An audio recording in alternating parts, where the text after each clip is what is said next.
প্রিয় এসএসসি পরীক্ষার্থী বন্ধুরা, আসসালামু আলাইকুম। আশা করি আল্লাহর রহমতে তোমরা সকলে ভালো আছো। তোমাদের পরীক্ষা শুরু হবে অর্থাৎ 10 এপ্রিল 2025 খ্রিস্টাব্দ তারিখে এসএসসি পরীক্ষা। এই এসএসসি পরীক্ষার রুটিনটা প্রকাশ করছে। তো রুটিনের প্রকাশের পাশাপাশি যে সকল নীতিমালাগুলো পরিবর্তন হয়েছে পরীক্ষা সংক্রান্ত, সেই সকল নীতিমালাগুলো আজকের এই ভিডিওটিতে তুলে ধরা হবে। তাই ভিডিও শুরুর প্রথমে তোমরা যদি অল এডুকেশন আপডেট এই চ্যানেলে প্রথমবার এই ভিডিওটি দেখে থাকো, তাহলে আমাদের এই চ্যানেলটিকে সাবস্ক্রাইব করে রাখবে, notification bell button all press করে রাখবে, আর এই ভিডিওটিতে একটি লাইক করে দেবে। তো এখন দেখিয়ে দিচ্ছি, অর্থাৎ এসএসসি পরীক্ষার রুটিন প্রকাশ করছে, পাশাপাশি যে সকল শর্তগুলো দিয়ে দিয়েছে এই পরীক্ষা সংক্রান্ত সেই শর্তগুলো দেখে দিচ্ছি। তো এসএসসি পরীক্ষার রুটিন দেখতে পাচ্ছেন এখানে 2025 খ্রিস্টাব্দ তারিখে মাধ্যমিক সার্টিফিকেট এসএসসি পরীক্ষার রুটিন প্রকাশ করা হয়েছে। আগামী 10 এপ্রিল আর কি বাংলা প্রথম পত্র পরীক্ষার মাধ্যমে এই পরীক্ষা শুরু হবে।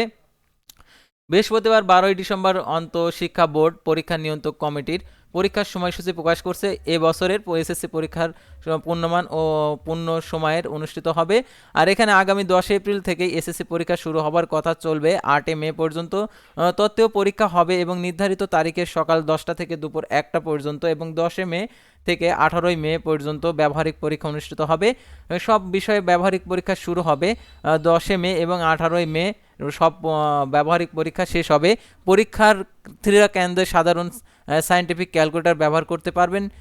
কেন্দ্র সচিব সারার পরীক্ষার এসএসসি অন্য কোনো কেন্দ্রে মোবাইল ফোন ব্যবহার করতে পারবে না।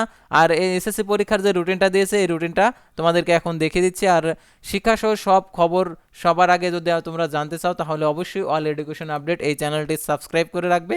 এখন তোমাদের রুটিনটা আমি দেখিয়ে দিচ্ছি, অর্থাৎ তোমাদের পরীক্ষাটা প্রথমে হবে বাংলা, তারপরে যে সকল পরীক্ষাগুলো হবে। তো দেখতে পারছো এখানে, তো মাঝে কতদিন করে ছুটি রয়েছে দেখতে পারছো এখানে 10 দিন, অর্থাৎ 2 দিন করে মাঝে ছুটি রাখা হয়েছে। অর্থাৎ এবার এসএসসি পরীক্ষার দেখতে পাচ্ছ 17 থেকে 20, তারপরে 20 থেকে 22, তারপরে এখানে হচ্ছে 23, তারপর 24, তারপরে এখানে 27, তারপর হচ্ছে 29, 30, 4, 6। অর্থাৎ তোমরা যদি এই রুটিন মাফিকভাবে, অর্থাৎ তোমরা যদি এই একটা মাস যদি ভালোভাবে পড়াশোনা করো, অর্থাৎ তোমরা যারা এখন থেকে পড়াশোনা করছো না, অর্থাৎ তোমাদেরকে অবশ্যই পড়াশোনা শুরু করে দিতে হবে, কারণ আর কিছুদিন বাকি রয়েছে। তো এই কিছুদিন পরেই আর কি পরীক্ষা, অর্থাৎ এপ্রিল মাসে পরীক্ষা। আর মাত্র তোমরা 3 মাসের মতো পাচ্ছ, অর্থাৎ এই 3 মাস অবশ্যই তোমাদেরকে কাজে লাগাতে হবে। যদি তোমরা কাজে না লাগাও, পরবর্তীতে তোমাদের যে পরীক্ষায় ফেল আসলে তোমাদের অনেক টেনশন হবে। সেহেতু ফেল করার আগেই তোমরা আগে প্রস্তুতি নিয়ে নাও, যাতে হচ্ছে ভালো রেজাল্ট করতে পারো। তো অনেকেই চিন্তা ভাবনা করছো যে পরীক্ষার আগেই কিছুদিন পড়লেই হবে, আগের দিন পড়লেই হবে, কারণ ছুটি আছে 2 দিন। তো এটা ভাবলে কিন্তু তোমাদের ভুল হবে। সেহেতু তোমরা অবশ্যই বুঝে শুনে এবং সিলেবাস অনুযায়ী অবশ্যই তোমরা পড়াশোনা করবে, কারণ পড়াশোনা ছাড়া কোনো বিকল্প নেই। পড়াশোনা যদি না করে থাকো, পরবর্তীতে রেজাল্ট খারাপ হবে, কারোর রেজাল্ট ফেল্ড আসবে, তখন তোমাদের মনটা খারাপ হয়ে যাবে। সেজন্যই তোমাদেরকে বলবো তোমরা অবশ্যই পড়াশোনা এখন থেকে শুরু করে দাও, যেহেতু রুটিনটি প্রকাশ করছে। তো আজকের ভিডিওটি এ পর্যন্তই। পরবর্তী এসএসসির আপডেট নিয়ে হাজির হব। সে পর্যন্ত সবাই ভালো থাকবে, সুস্থ থাকবে, আর অবশ্যই অল এডুকেশন আপডেট এই চ্যানেলটি সাবস্ক্রাইব করে আমাদের পাশেই থাকবে। আল্লাহ হাফেজ।